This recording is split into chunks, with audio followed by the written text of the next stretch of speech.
Assalamualaikum warahmatullahi wabarakatuh. Kembali lagi kepada saya dalam mata kuliah Ilmu Gizi. Kali ini kita akan membahas tentang konsep dasar ilmu gizi.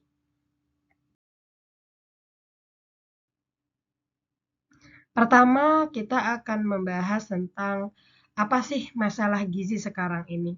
Oke, kalau kita lihat dari gambar di sebelah kanan ini terlihat bahwa ada anak kecil yang kekurangan gizi, terlihat sangat kurus.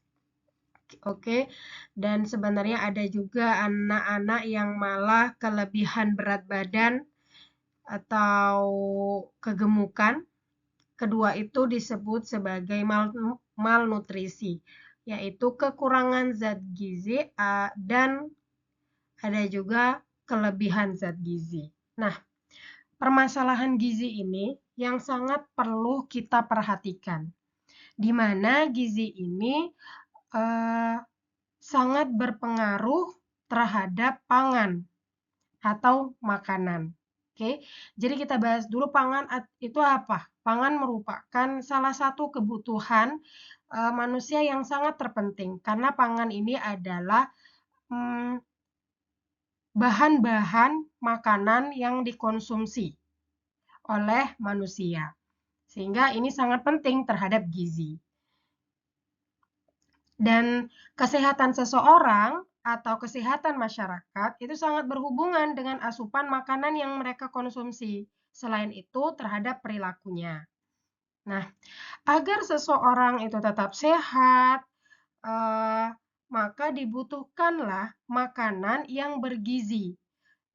Gizinya tinggi, kemudian makanannya aman, dan makanannya bermutu. Sehingga didapatkan masyarakat dengan kesehatan yang tinggi pula.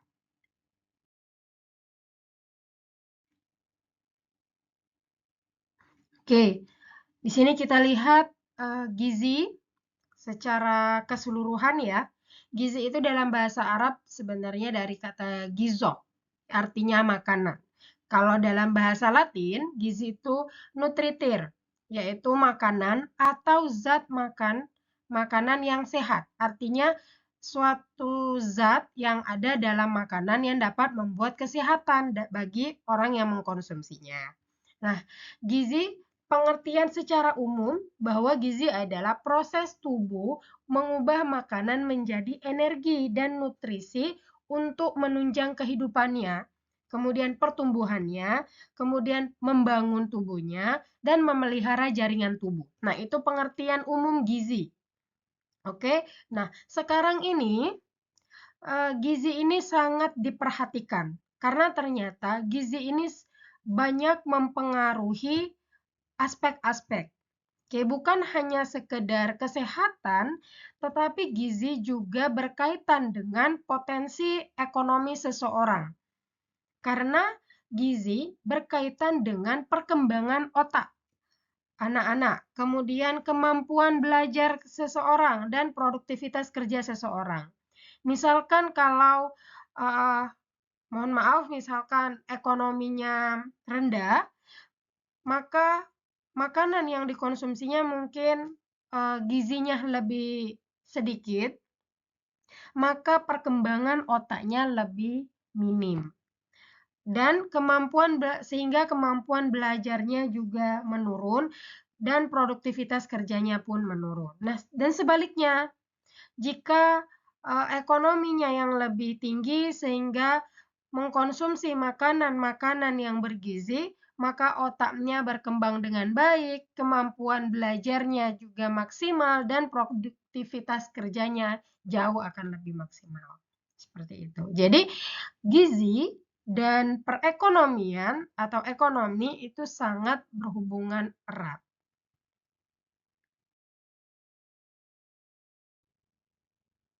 Oke, kemudian kita masuk ke istilah-istilah gizi.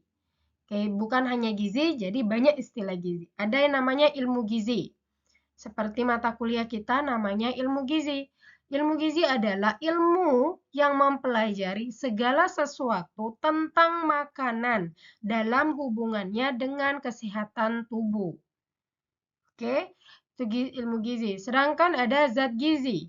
Zat gizi adalah ikatan kimia dalam makanan yang dibutuhkan tubuh untuk energi, untuk tumbuh, untuk berfungsi, dan tetap sehat. Jadi kalau zat gizi ini ikatan kimia atau senyawa kimia yang ada di dalam makanan. Nah, itu disebut zat gizi. Kemudian gizi adalah proses tubuh mengubah makanan menjadi energi dan nutrisi untuk menunjang kehidupan, pertumbuhan, dan kesehatan. Kemudian ada namanya status gizi. Status gizi adalah keadaan tubuh sebagai akibat konsumsi makanan dan penggunaan zat-zat gizi. Artinya, keadaan tubuh seseorang. Apakah dalam keadaan kekurangan gizi atau bahkan kelebihan gizi akibat dari mana? Dari mengkonsumsi makanan dan penggunaan zat-zat gizinya. Ya, jadi tergantung. Itu status gizi.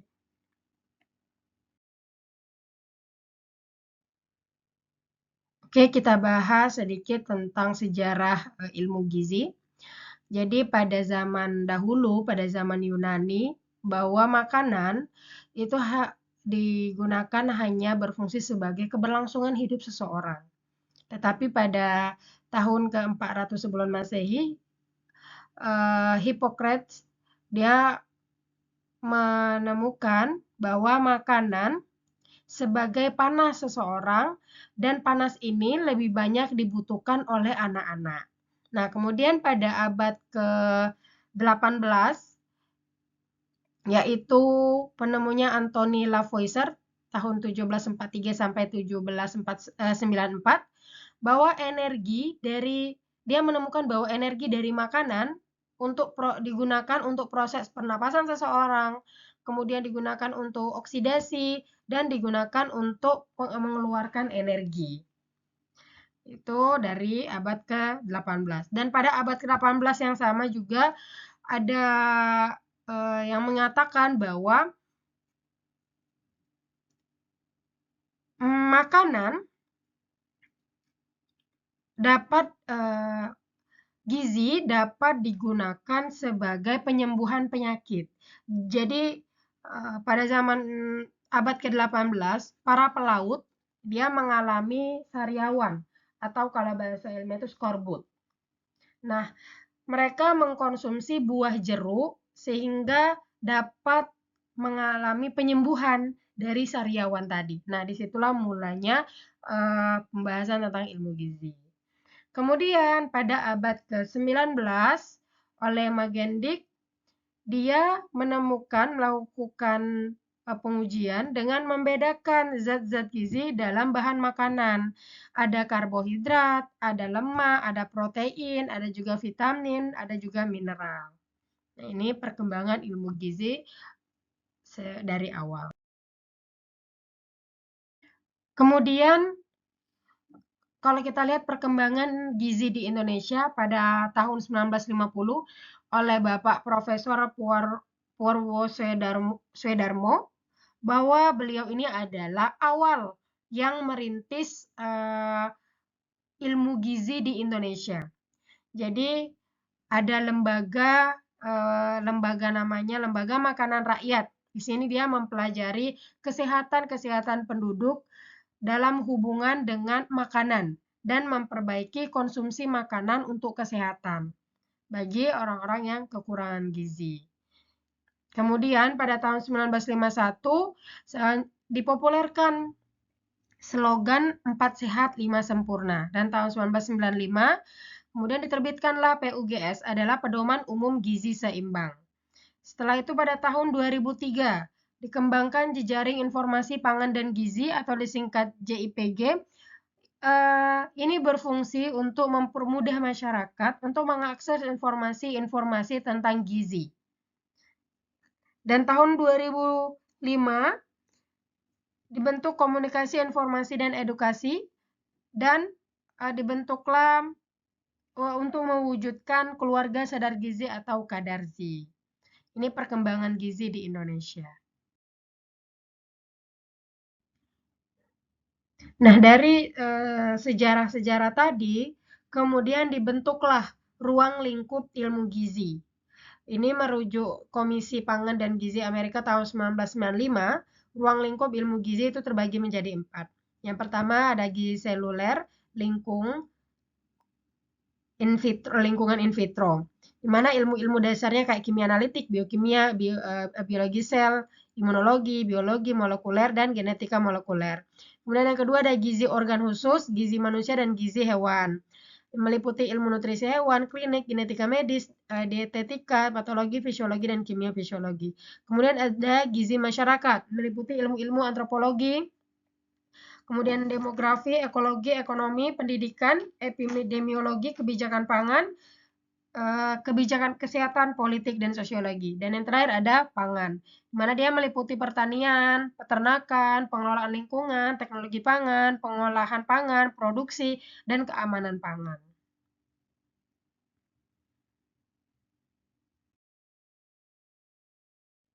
Nah, kemudian ada lagi ruang lingkup ilmu gizi terbagi menjadi 2. Yang pertama ilmu gizi perorangan dan yang kedua ilmu gizi kesehatan masyarakat. Untuk ilmu gizi perorangan, ilmu gizi ini berkaitan dengan kesehatan perorangan yang disebut gizi kesehatan perorangan, clinical nutrition, atau gizi klinik. Jadi gizi klinik adalah ilmu yang mempelajari cara menggunakan makanan sebagai terapi untuk mengatasi masalah kesehatan yang terkait dengan nutrisi. Kemudian ilmu gizi kesehatan masyarakat adalah bidang ilmu yang fokus pada kesehatan nutrisi pada tingkat populasi. Dengan tujuan itu untuk mencegah penyakit dan meningkatkan kualitas hidup masyarakat melalui perbaikan pola makan dan lingkungan makanan. Oke, kita masuk ke zat gizi dalam kesehatan. Zat gizi itu adalah komponen penting dalam makanan yang dibutuhkan tubuh untuk tumbuh, berkembang, dan berfungsi dengan baik. Oke, nah zat gizi ini sangat sangat penting karena apabila nutrisi yang seimbang dan cukup itu akan memberikan banyak sekali manfaat bagi kesehatan tubuh. Seperti apa? Yaitu kita lihat slide berikutnya.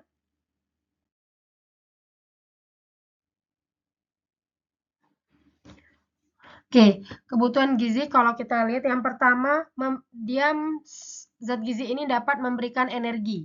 Jadi karbohidrat dan lemak ini adalah zat gizi. Dia berfungsi sebagai sumber energi utama bagi tubuh. Energi ini dibutuhkan untuk melakukan aktivitas sehari-hari manusia. Kemudian yang kedua, pertumbuhan dan perkembangan. Zat gizi seperti protein, ada kalsium, ada vitamin D, ini sangat penting untuk pertumbuhan tulang dan otot, serta perkembangan otak pada anak-anak. Kemudian, mengatur proses tubuh, atau disebut sebagai zat pengatur. Jadi, di sini ada protein. Protein mengatur keseimbangan air di dalam sel. Kemudian dia membentuk antibodi. Dan ada juga mineral dan vitamin, dia berfungsi sebagai pengatur dalam proses oksidasi. Selain itu ada air. Air di sini digunakan untuk melarutkan bahan di dalam tubuh seperti di darah. Jadi protein, mineral, vitamin, dan air ini disebut sebagai zat pengatur.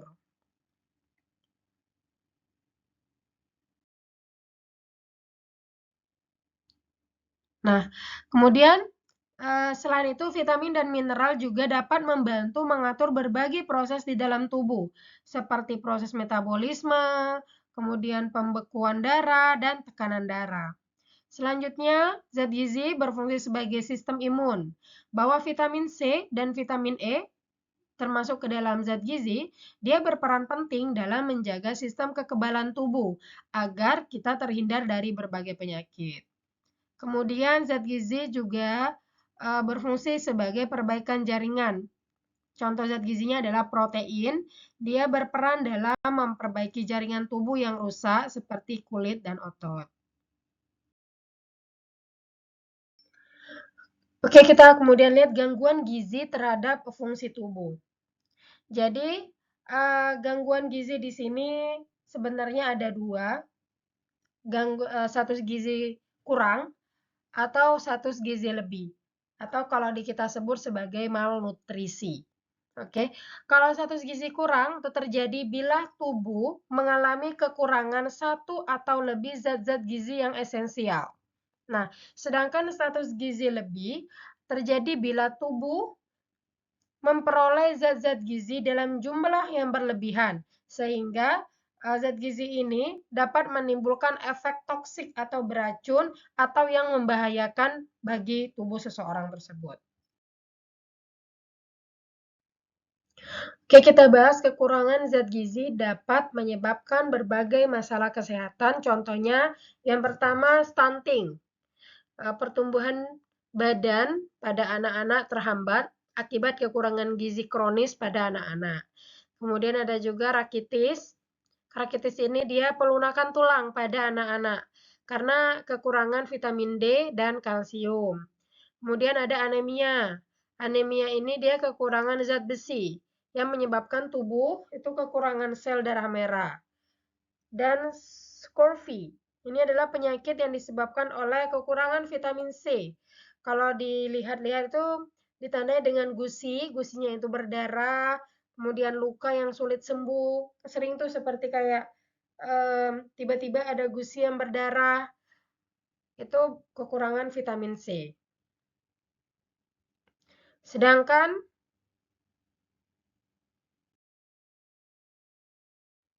kalau kelebihan zat gizi, apa yang terjadi?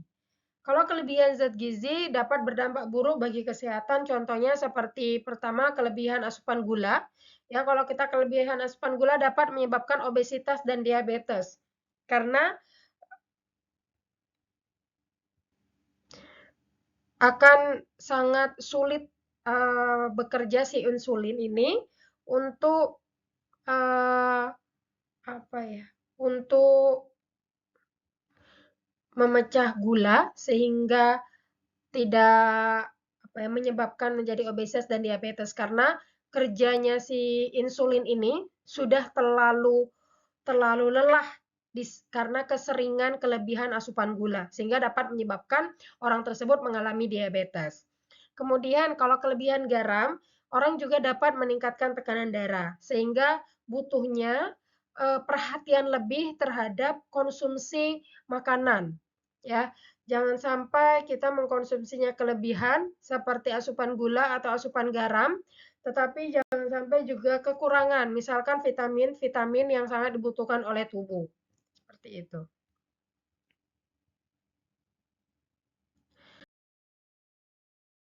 Baik, sekian mungkin kuliah kita pada hari ini. Semoga materinya bermanfaat. Terima kasih. Wassalamualaikum warahmatullahi wabarakatuh.